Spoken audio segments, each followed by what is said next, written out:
Bruno, merci d'être venu. Bruno, quand je pense à vous, si je devais vous comparer un chiffre, je dirais au moins 2. Au moins 2. Pourquoi? Parce que Bruno, je le vois toujours faire au moins 2 choses en même temps. Il a été peintre, il est peintre et instituteur, il a été moniteur de voile et photographe, mais il va vous expliquer tout ça. Allons-y, Bruno, vous êtes né à Brest.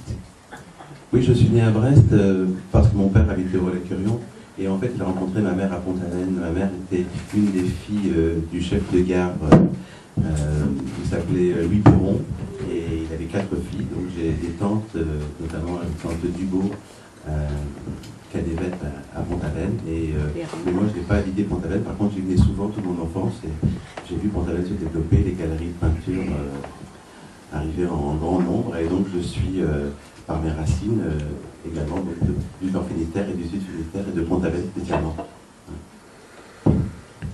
Et toujours par 2, à l'adolescence, vous aviez 2 centres d'intérêt, les régates et le dessin. Ça s'est opposé au départ. En fait, un peintre est issu d'un parcours. Le mien a voulu que donc, mon père travaillait dans la création de dessins, de construction de maisons, à l'époque où il y avait le boom de la maison individuelle dans le Finistère.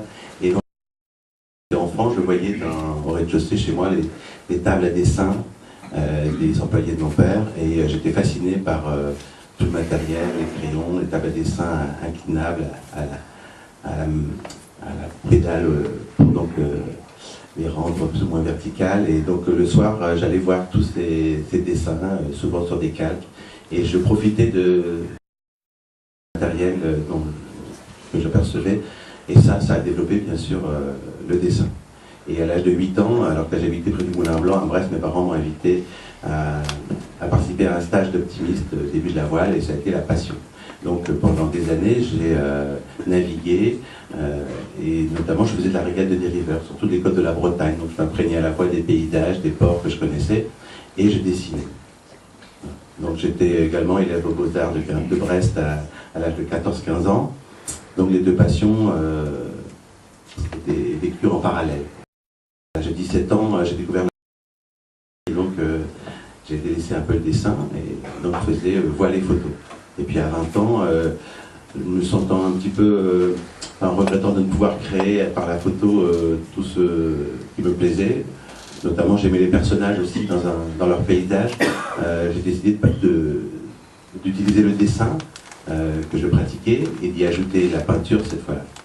Et donc j'ai décidé donc de créer moi-même mes œuvres, et j'ai repris des personnages, c'est-à-dire que alors que mes peintures, je les aimais habitées par des personnages, mes photos étaient donc habitées par des personnages, les premières peintures l'étaient également. Donc pendant des années, j'ai peint des personnages. Aujourd'hui, ils ont complètement disparu. Je pourrais l'expliquer plus tard. Voilà, et là, vous peignez, avant, vous peigniez des enfants, des musiciens, vous avez fait des élus aussi. C'est ça, donc, si vous voulez, c'est... Quand j'ai pratiqué de la photo entre 17 et 20 ans, j'ai vraiment pratiqué assidûment. J'ai fait une petite exposition d'1 mois au musée des Beaux-Arts de Quimper, donc ça avait de l'importance. Mais l'idée, c'était que voilà, un paysage était plus riche avec des personnages. Donc quand j'ai commencé à dessiner, mes enfants servaient de modèle. Aussi des musiciens, notamment des musiciens de jazz, parce que j'aimais la couleur, bien sûr, qui commençait à prendre de l'importance. Et donc, voilà, les musiciens noirs et leurs instruments me plaisaient beaucoup. Et je peignais bien sûr la voile et les bateaux, qui étaient le monde que je connaissais le mieux. Et petit à petit, j'ai supprimé certains sujets pour ne conserver que celui que je peins depuis maintenant très longtemps, à savoir les bateaux. Plus que la mer. Enfin, la mer et les bateaux, mais les bateaux. Et quand vous peignez les bateaux, vous dites que vous les peignez pour les rendre plus beaux. Oui, alors en fait, il y a 1000 façons de peindre, 1000 peintres. Personnellement, je suis l'actualité de près, c'est une de mes passions, qui est tout à fait annexe, mais je veux dire que... Pardon, j'ai perdu la question. Oui, c'est-à-dire que vous peignez les bateaux pour les rendre plus beaux. Oui, c'est ça. ce n'est pas une peinture qui transmet un message, donc c'est une peinture qui se veut avant tout esthétique. Et dans les bateaux, j'ai trouvé, dans le monde de la mer en général, hein, le monde maritime, parce que bon, là vous avez quelques exemples, je peins aussi, on va dire, les plages, de temps en temps ça peut m'arriver, les plages et toutes sortes de bateaux, les bateaux de pêche je les ai peints aussi à une époque. Et en fait, bon, pour moi c'est un monde que je trouve particulièrement beau, forcément coloré. On se rappelle que les marins pêcheurs peignaient leurs volets et leurs bateaux de la même couleur parce qu'il fallait finir les fonds de peau. C'est un monde que je trouve particulièrement esthétique, comme tous ceux qui aiment les bords de mer. Et donc voilà, je veux transmettre uniquement le plaisir de la belle ligne et de l'harmonie des couleurs. Alors justement, oui, si on prend comme exemple, pourquoi pas ce tableau-là, moi il m'interpelle beaucoup parce que effectivement on voit que c'est un bateau, mais c'est pas un bateau. Vous voyez ce que je veux dire? On ressent le bateau, mais ce n'est que des lignes, des formes et des couleurs. Alors, en fait, ce qui caractérise ma façon de travailler, c'est que comme je connaissais très bien ce monde que je fréquentais pour faire de la régate itinérante, enfin, les mêmes bateaux se retrouvaient dans différents ports, ça veut dire Saint-Malo, Carnac, Brest, Douarnenez, par exemple, surtout la Bretagne, parfois à l'extérieur. Et donc, je les connaissais bien. Donc, dans un premier temps, j'ai peint les bateaux tels qu'ils existaient vraiment. Et je peignais d'ailleurs sur les bords de mer. Je dessinais, à l'aquarelle d'ailleurs à l'époque, en apportant mes cahiers de dessin, mes blocs de papier d'aquarelle sur le bord de mer. Et puis, j'ai quand même 30 ans de pratique assidue, permanente, donc j'ai forcément évolué. C'est normal, il faut beaucoup travailler pour évoluer. Et maintenant, je procède d'une manière très très différente. D'abord, toutes mes peintures sont préparées sur des mini-esquisses. J'ai ici un petit cahier de dessin, j'en ai un parmi d'autres. Je trouve que celui-là, c'est celui sur lequel je prépare je vais vous montrer comme ça. Je prépare les dessins pour les pièces que je vais travailler chez Henriot, la faïencerie de Henriot. Donc je fais partie des peintres qui vont essayer de moderniser un petit peu les faïenceries de Quimper, en accord avec le nouveau directeur Jean-Pierre Legoff. Je voulais travailler pour lui et lui était intéressé de travailler pour moi. Donc en fait je travaille toujours par des petites esquisses. Elles sont, en général, elles font 5 sur 7 cm. L'idée c'est d'en faire plusieurs pour ne pas gommer, parce que parfois la troisième idée peut être meilleure que la seconde.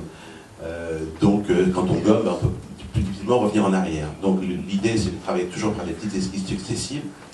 Et donc, alors certains peintres vont commencer voilà, au coup de pinceau, au feeling. Chez moi, tout est très dessiné, très travaillé à l'avance. Aussi parce que j'ai commencé à l'aquarelle, que l'aquarelle ne me permet pas de repentir. Donc j'avais pris cette technique-là face à quelques échecs à l'aquarelle, quand on me disait non, j'ai fait une erreur. Donc j'avais appris à bien planifier ma peinture. Aujourd'hui, je peins à l'huile exclusivement. Et pour perdre du temps, et puis l'œuvre a parfois moins de force, ça dépend. Et donc mes peintures, je les construis à l'avance. Et aujourd'hui, je les construis pratiquement à l'envers. Alors qu'à mes débuts, j'allais voir les bateaux sur les bords de mer et j'allais, un peu comme un photographe, repérer celles qui me plaisaient, quitte à les assembler les unes à côté des autres si elles étaient bien écartées, ces deux coques de bateau par exemple. Aujourd'hui, je procède différemment, c'est-à-dire que l'exemple, c'est effectivement sur cette peinture où on voit deux lignes, c'est-à-dire que je vais tracer deux lignes qui vont être la structure de base de la peinture et ensuite je vais habiller ces lignes-là. Donc pour habiller mes courbes et mes droites, je dispose de tout le patrimoine maritime, c'est-à-dire que les courbes, ce sont les coques de bateau, mais aussi les bords de voile, les balises, les bouées, éventuellement des vagues. Et les droites, ça va être les coques de bateau dans leur partie étrave, par exemple, ou bien les étais, les haubans, les mâts. Et donc, ma peinture, finalement, est maintenant construite à l'envers, en partant d'une structure et en arrivant à un paysage marin. Mais il est beaucoup plus élaboré qu'à mes débuts. Et c'est ce qui fait que sans doute, petit à petit, j'ai fini par avoir un style qui est particulier. Bien que ma peinture soit figurative, en fait, elle se reconnaît parce que c'est une représentation du monde maritime, mais très légèrement reconstruite. Donc un peu d'éclair. Donc rigueur et fantaisie. Oui, voilà, en fait, oui, c'est assez bien dit, la rigueur, c'est sûr. Et bon, la peinture, c'est la liberté totale, donc tout est possible et c'est ça créer un grand plaisir, c'est-à-dire que voilà, on veut changer les couleurs, on veut inventer, rajouter un phare, l'enlever. Donc le grand plaisir, souvent, c'est avant la peinture. J'aime peindre, enfin, il faut dire qu'un peintre, dans son atelier, il étale de la peinture pendant des heures et des heures et des heures. Donc parfois, le grand plaisir, c'est sur les carnets de croquis avant. Et donc plus sur les bords de mer, mais c'est une peinture d'atelier, donc c'est aujourd'hui, à partir d'une bouée que j'ai aperçue à l'entrée d'un port, avec quoi j'ai envie de l'associer. Et donc là, je pars sur une feuille blanche, et je travaille, je dessine. Voilà. Et puisqu'on parlait couleurs, je crois savoir que pour vous, les couleurs ont une grande importance, notamment les blancs. Oui, alors ça, souvent dans les vernissages, un vernissage c'est souvent le moment d'une exposition après parfois des mois de travail, et parfois c'est le public qui me dit tiens, tu es très blanc en ce moment, ou il y a du rouge, etc. Donc moi je peins les peintures les unes après les autres, et sauf qu'au fil du temps, au fil des années, effectivement, ce sont des blancs gris, des gris beige, des blancs beige, etc. Tout est mélangé bien sûr. Mais oui, ça reste une peinture très contrastée. Assez contrasté. Cela dit, je n'ai pas fini d'évoluer. Enfin, en 30 ans, ma peinture a beaucoup changé. Donc aujourd'hui, c'est ça, mais je cherche toujours. Donc je pense que même les harmonies évolueront. Justement, les harmonies évolueront. Et vous allez utiliser du vert quand? Alors à l'époque, il y a très longtemps, quand je peignais femmes, enfants, musiciens, etc., j'ai fait aussi quelques bouquets. Et il y avait du vert. Bon, c'est vrai que je n'utilise pas le vert parce que je trouve que c'est une peinture froide. Cela dit, j'ai du vert sur ma palette puisque les ombres du rouge se font avec la couleur opposée, donc avec un petit peu de vert. Et bon, c'est vrai que de temps en temps, c'est-à-dire que je peins avant tout pour moi, pour ma maison, pour mon propre décor. Et même si après ces peintures partent en galerie, donc il faut que je me sente bien devant ces peintures-là. Et de temps en temps, j'essaye un petit peu de vert, ou d'autres harmonies d'ailleurs. Et enfin là, je n'en ai pas montré beaucoup, j'ai du rouge et du bleu, mais enfin parfois je m'en éloigne un peu. Cela dit, si je m'éloigne des harmonies qui me touchent vraiment, je ne me sens pas à l'aise et j'arrête de peindre en fait une peinture quand je me sens vraiment serein devant la peinture. Donc actuellement, effectivement, on ne voit pas tellement. On voit pas tellement. Et par rapport à votre style, ce qui m'a interpellé, lors d'une conversation qu'on a eue avant, vous m'avez dit, mon style me vient de la campagne, du fait que j'étais en campagne. Alors, c'est quand même un peu paradoxal d'avoir ce style pour peindre la mer. Et en fait, dans mon parcours, j'ai habité 13 ans à Kernevel, entre Rospordin et Banaec.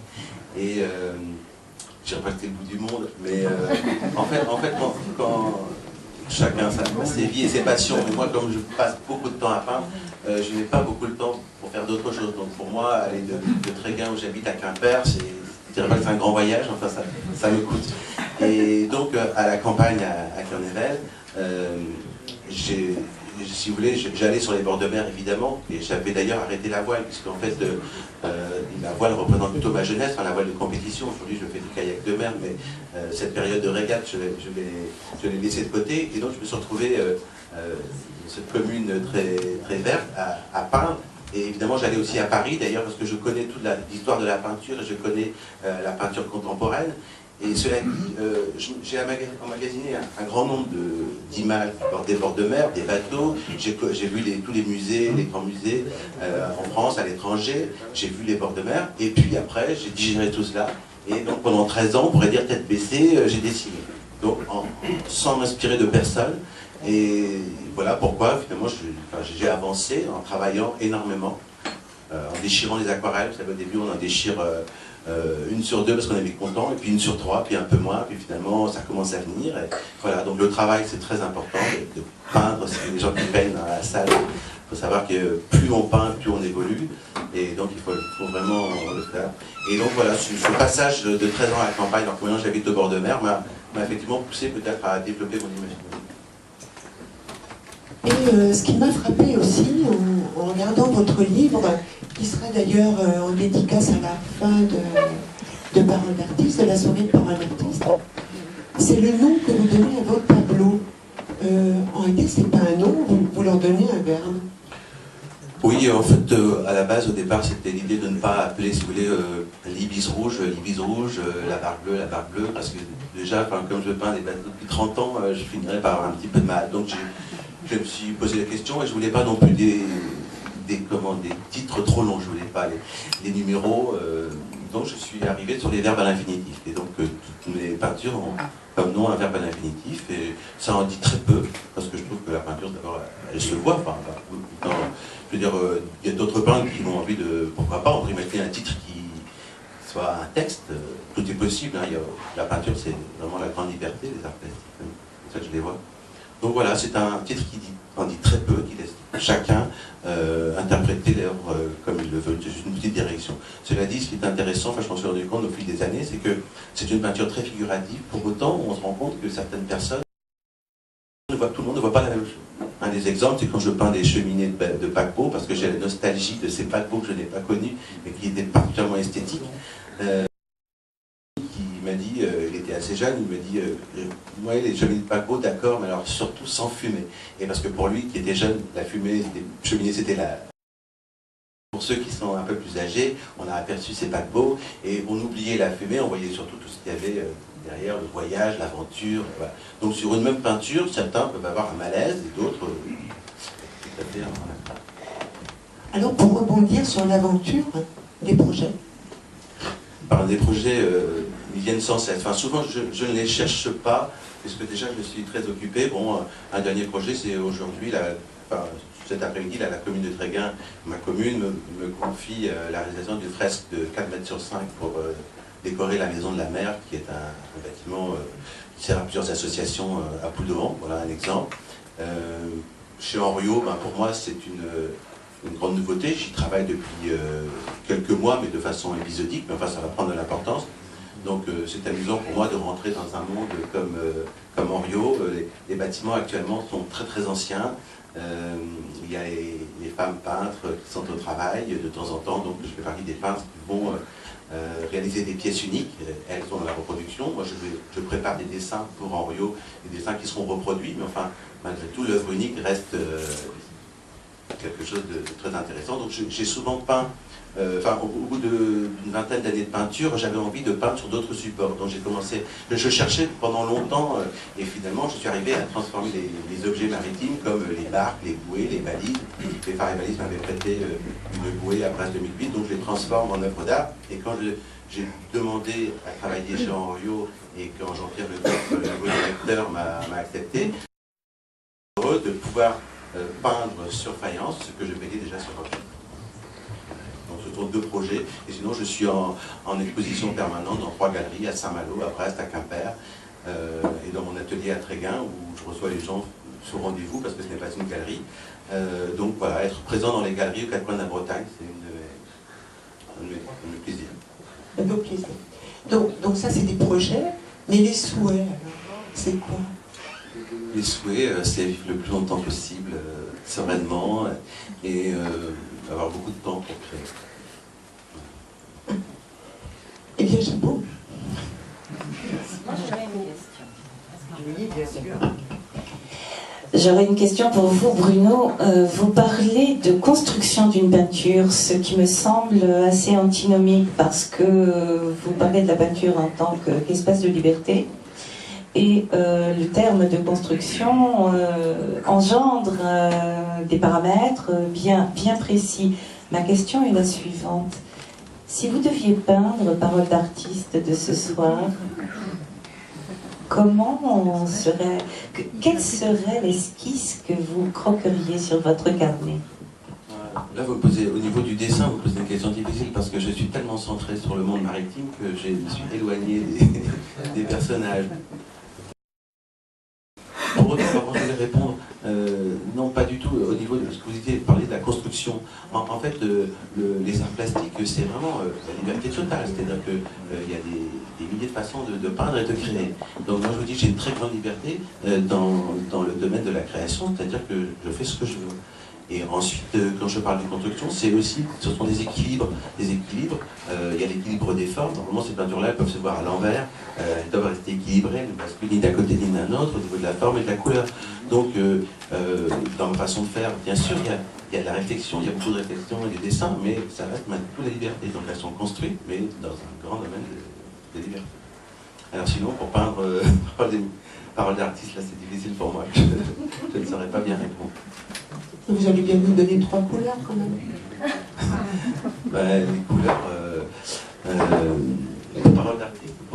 Pour paroles d'artiste. Alors je voudrais associer à mon harmonie préférée, c'est-à-dire des blancs, des gris, des contrastes, et puis des toniques rouges pour la force de la culture.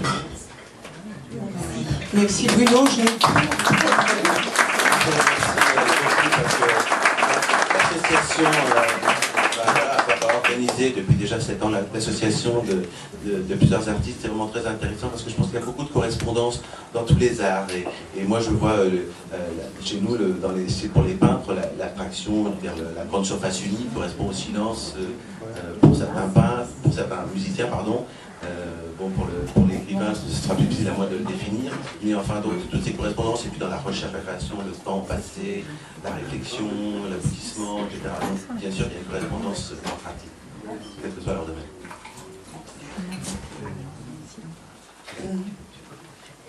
Je vous explique. Donc, il y a des petits billets sur lesquels il y a écrit une question qui est jaune. Et il faut répondre. Nous en prenons. Alors, qu'avez-vous caché un jour sous votre lit? Caché, je ne sais pas. Ce que je peux vous dire, c'est que j'ai souvent les journaux sous mon lit parce que j'adore l'actualité. Bien. Merci beaucoup. Merci. Merci à vous. Alors, je vous souhaite de conserver votre moteur, qui est le plaisir, et de conserver aussi votre luxe, qui est la liberté, pour nous faire de jolies formes colorées, avec des jolies couleurs, pour notre plus grand plaisir, en espérant qu'il égale le vôtre. Merci Bruno. Merci beaucoup.